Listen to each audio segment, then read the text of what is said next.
Jimmy Butler and the Miami Heat just pulled off arguably the best playoff upset in NBA history.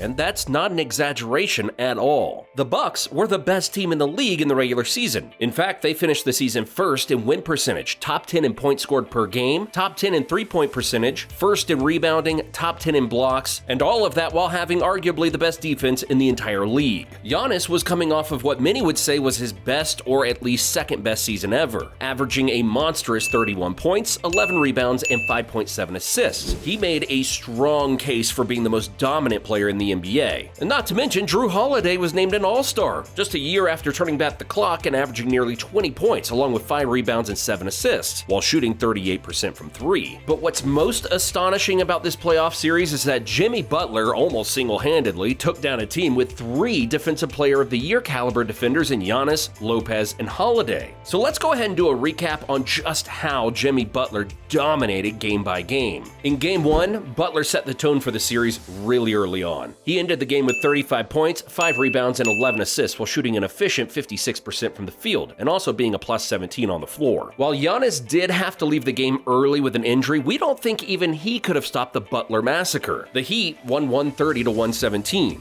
In Game 2, they were defeated, even with Giannis not in the lineup. And while Butler did score 25 points on pretty good efficiency, it wasn't enough to hold off Milwaukee's bench and starters. In Game 3, the tides would change once again. Butler scored 30 points while shooting 63% from the field and went home with the win. But in Game 4 is when we would really see playoff Jimmy in full effect. He dropped an historic 56 points on 67% shooting from the field and 83% from the free throw line, going 15 for 18, with a few of them being in the clutch. And then he followed up that game with a 42-point performance in overtime in Game 5 that sent the Bucks home. And just to really drive the point home on how incredible this was, the Heat were even missing Tyler Hero and Victor Oladipo. Tyler Hero was averaging 20 points per game on the season while shooting nearly 38% from 3. And if you take a 20-point per game scorer off any roster, things would normally go downhill pretty fast, but not when you have Jimmy Butler. Victor Oladipo was the Heat's defensive ace. Even after all of the injuries, he was still a lockdown defender who would have played a huge part in slowing down Jrue Holiday and Chris Middleton. And not to mention, he still has something left in the tank as a scorer as well. All in all, the deeper you look into this series and Jimmy Butler's performances, and you'll see just how historic this was. Things are not over though, and Butler and the Heat still have some hurdles to get over before they can reach the promised land. But to further get an understanding of how exactly he's dominating, let's take a deep dive into his game. Not only in the playoffs, but the regular season as well. Let's kick it off with his shooting ability. He's ironically ranked 22nd in shots in the restricted area, finding 67% of his shots on the inside on about 5 attempts per game. What makes him such an elite finisher is how patient he approaches the basket. He's rarely ever out of control or lets anyone speed him up. His style of play decreases the risk of committing costly turnovers or blindly running over a player committing an offensive foul. He drives to the rim with a purpose, and his ability to read defenses and the rotations is really underrated, especially when facing 2 defensive giants like Giannis and Brook Lopez. And we all know he's fearless, but his dominance in the paint has little to do with that, and more to do with his IQ for the game. Arguably, the most important aspect of his finishing is his pro hops and 2-foot finishes. 2-foot finishes allow you to be more in control and balanced. Plus, it gives you more options as both a passer and a scorer. This is something that isn't really used that often among guards and wings, and that's probably most likely why it works. The little hop he usually takes when driving into the lane can really throw off a shot blocker's timing. And as a shot blocker, your ability to block those shots is almost solely based on timing and anticipation. So if you've got a player like Butler who's constantly throwing you off your timing, it can be really hard to block his shot, especially without fouling. He's also got an incredible ability to finish through contact while remaining focused on the rim. We've seen him do this his entire career. And even in the playoffs, it's almost like he's more effective when he receives contact. The more you bounce him around, the better he gets. But what really makes him a tough finisher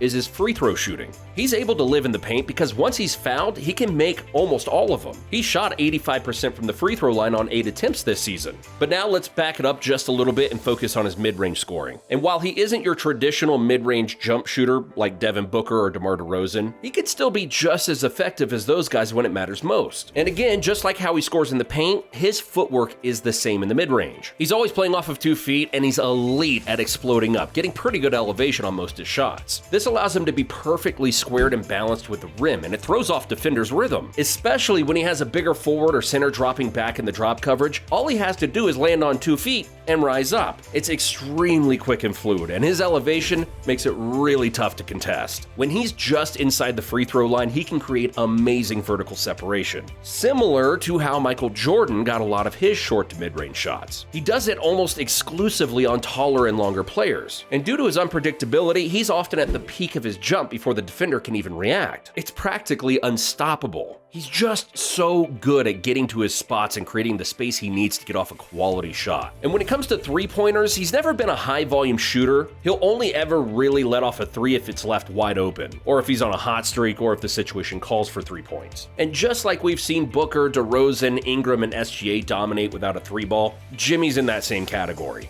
But now let's move on to his playmaking and passing ability. Butler averaged 5.3 assists on the season, and believe it or not, that was actually pretty low for him. He averaged 7 assists in 2020 and 6 assists a year before that. So he is fully capable of being a team's primary decision maker and facilitator. And when you look at the stars and superstars in the NBA, he's one of the top passers. But when you look at Butler, he doesn't look like a natural passer like Trae Young, James Harden, or a Tyrese Halliburton. But while it might not be the prettiest, his feel and understanding of the game really shows. This is what really makes him a jack of all trades, because he can punish teams even without scoring the basketball. And with his elite ability to get inside the lane, he creates a lot of attention and can collapse a defense, which allows him to throw pinpoint accurate kick-out passes to open shooters or cutters. In Game 1, he went off for 11 assists versus the Bucks. So as long as Bam Adebayo, Max Strus, and Kyle Lowry can put up points efficiently, we wouldn't be surprised to see at least a couple of 10 or more assist games in these playoffs. On the defensive end, he's got virtually zero weaknesses, and this is what really separates him from every single star in the playoffs right now. He can drop 40